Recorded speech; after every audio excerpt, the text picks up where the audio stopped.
Minahal nga Presidente Rodrigo Duterte sa atong gidaog-daog, pero minahal nga Gobernador Edwin Obahib, Mayor Congressman Sid Ungab, Congressman Bebot Alvarez, Mayor Baste Duterte, Vice Mayor Alan Rillion, sa atong mga kauban nga mga opisyal dinhi, kaninyong tanan, mga taga-Tagum ug Davao del Norte, maayong gabi. Nakadungog mo di atong taong ning singgit dito sa Liwasang Bonifacio nga kung anaalang si Lisa Marcos sa akong atubangan na ako na nang gilaparo wala og tuo. Nakadungog mo to? Ako to. Ako to. Gipakita na ako sa inyo ha nga maisog ang mga bisdak, ang mga Bisaya. Okay. Nga namang yun nga gusto magyun akong laparuhon si Lisa Marcos. Dili. Kung ang karabaw ang national animal o ang sangpagita ang national flower, si Lisa Marcos ang national problem. Mao nang gusto gyud ako laparuhon.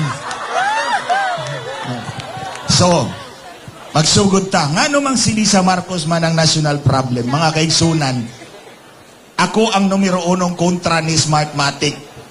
14 katuig gilaban nako ang atong nasod nga wa mo kahila kanako, wa mo kahibaw nga naay Glenchong sigig bato kang Smartmatic para malimpyo ang atong piniliay o makapili tag mga hapsay nga mamumuno para kanato o mabag-o man unta ang dagan sa atong tagsa-tagsa kakinabuhi. 14 katuig nawagtang si Smartmatic, Kalois Ginoo, nawagtang na disqualify, pero una natangtang si Smartmatic sa ako pakikingon, unom ko katuig nga nagsilbi, nagtrabaho, nagboluntaryo niining duha ka mag-asawang Marcos, si Lisa o si Bobong Marcos. Unom katuig nga walay bayad bisag piso. Bisag unsang oras sa tawgon ko, Glenn buhatan na. Ning testigo ko sa Senado, ng atong 2016, 459 ka presinto nag-transmit na, usa ka adlaw, una mag-eleksyon. Upat ka buwan, gipatay ang akong personal aid sa mga pulis. Gitorture, gipatay. Ang nintabang nako si President Duterte, di ko kalimutan na. Iyang gipaimbestigar sa NBI. Pero, ang akong nadawat kang Marcos, buwaks patay. Maura. Maura yun. So, siya po'y nag-ingon ako nga ngadto sa headquarters, bisag kaduha lang sa usa ka simana. Nya, pila may akong bayad nimo? Di ako sa gingnan nga, 6 na taon na nga akong nagsilbi sa inyo, wala ka naman binayad kahit piso, ba't ako magpababayad ngayon? Tapos ingon siya, sige, basta pag nanalo tayo, gagawin kitang kumilik komisyoner tapos gagawin kitang chairman. Dinalipay ko kay matanggal na ako Smartmatic, malimpyo inyong pinili ay makapili mo saktong ligtong nga leader. Sus, pagka Marso 2022, gibaligya naman ko sa kang Smartmatic. Nag-meeting ni Lisa, unya, may duha ka buok kauban niya, diri ko. Niingon, bitaw na siya, guys, I will meet the owners of Smartmatic. I need 2 technical guys with me. Kumbaga, bye. Mag-meeting ko ang tag-iya sa Smartmatic. Kinahanglan ko 2 ka technical guys. Humanlingi sa ko, agidurop ako. But not you, because they hate you so much. Kay bao na kung giputol na akong leo, gibutang na silver platter, gihalay kang Herodes. So, kita ninyo, on sa ka-traidor, si Lisa Marcos? Oh. Mao niyang nahitabo. Kay bao sila, nga si Vice President Sara Duterte was very popular. Kaya ang tatay, popular kayong presidente. So, expected na taas ang boto ni VP Sara Duterte.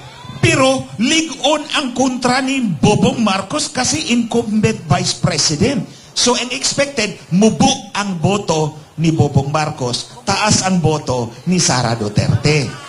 So, sa may gimagic ni Lisa Marcos, gipataas ang boto ni Marcos para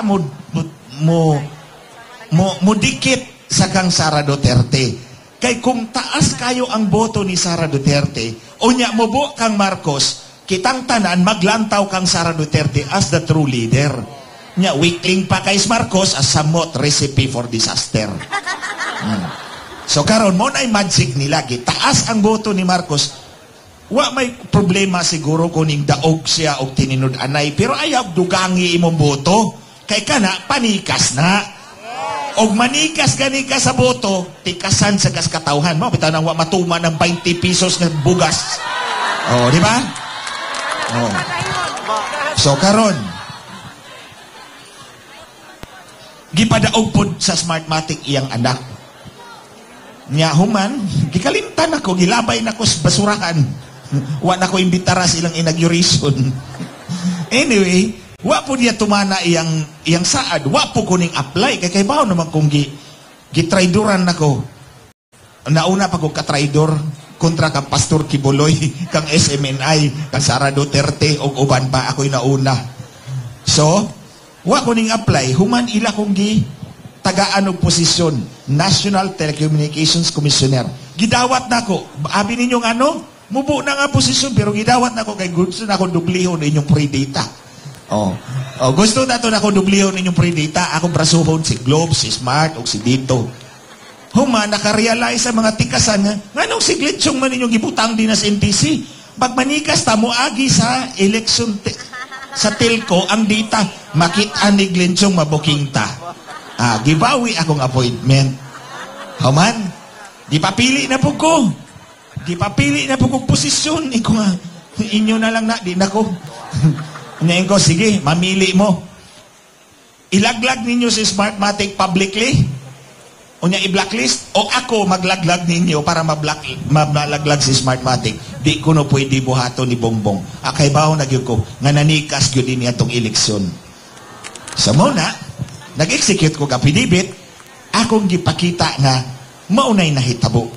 So, karon, mga kaigsunan, ang tinuod nga leader, pinakataas nga leader, nga tinuod nga gipili, properly, legitimately, correctly, si Sara Duterte. Dili si Marcos Jr. Dili yun si Marcos Jr. Mubarog ko, pinaninindigan ko ang sinasabi ko. Hindi si Marcos legitimately elected. Dahil sa improper meeting, illegal meeting nila ni Lisa Marcos at ang owner ng Smartmatic. Sinong nagsabi? Si Lisa Marcos. Another issue, dito sa West Philippine Sea. Sa panahon ni President Duterte, wa man na i-water cannon atong Coast Guard ships, di ba? Wa may nasamdan nga tripulante sa atong Coast Guard. Nga naman, siguro mo, ito giingon ni Marcos, gentleman's agreement, ingon sa Presidente, o sige, Presidente Duterte, watay labtanay ha. Pero nga naman karon ang China nabayolente naman. I can offer you an explanation. Unom ko katuig ang trabaho nila. Nga nang unom katuig nga nagprotesta si Marcos, gitabangan sila sa China. Gisuportahan sila. Ang mga negosyanteng insik gipatay up sa mga Philippine business, may komisyon sila dito. Okay? Kunya, pagkadaog na, di gani, sa yung opisina ni Lisa Marcos, na dito yung akong Philippine flag, sa pika side may Chinese flag.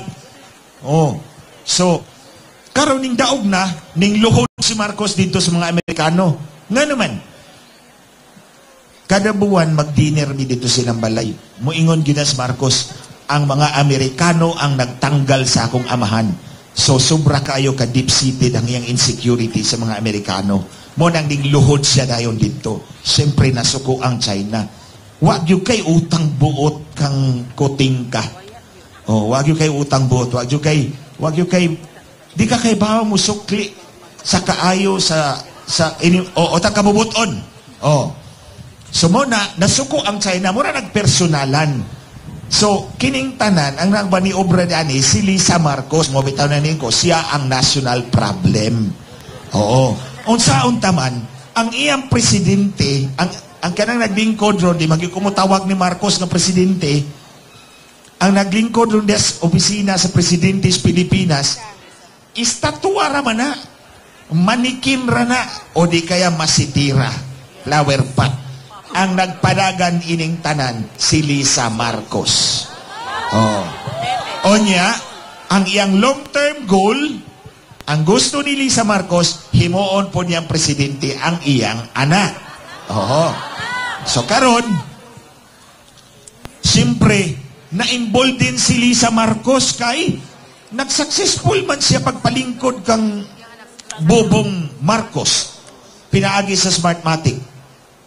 So karon, di pwede kay bata pa man yung anak.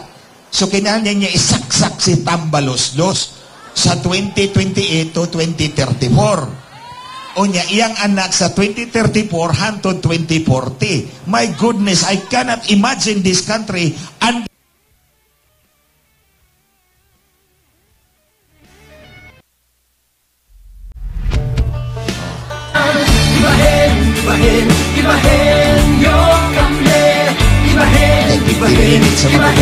ang tanaw-tanaw itong sa kong rilo.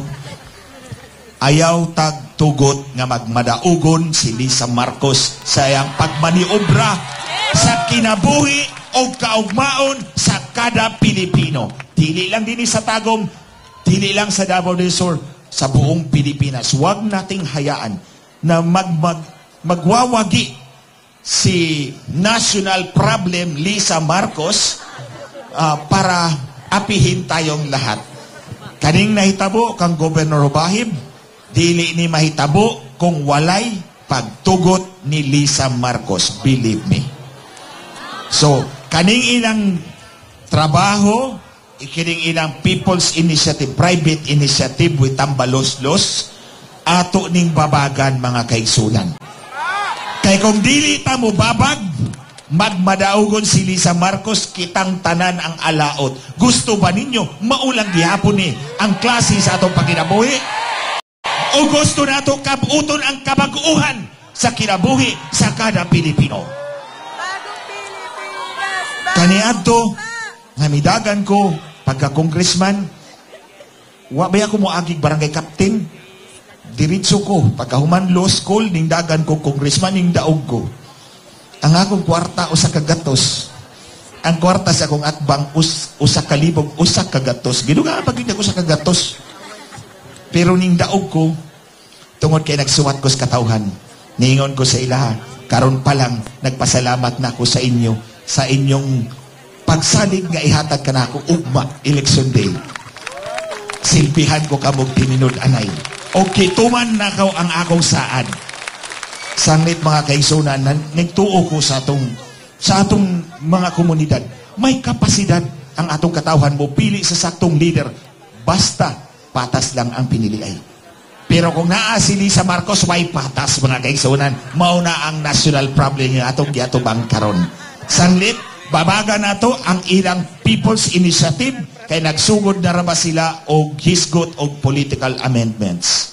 So, maulang na akong ibilin kaninyong mga kaigsunan, kitang mga tatay o nanay, lola o lolo, ate o kuya, tanawan ninyo inig uli ninyo, tanawan ninyo inyong mga anak, inyong mga apo, inyong mga igsuon nga mga bata pa kaayo.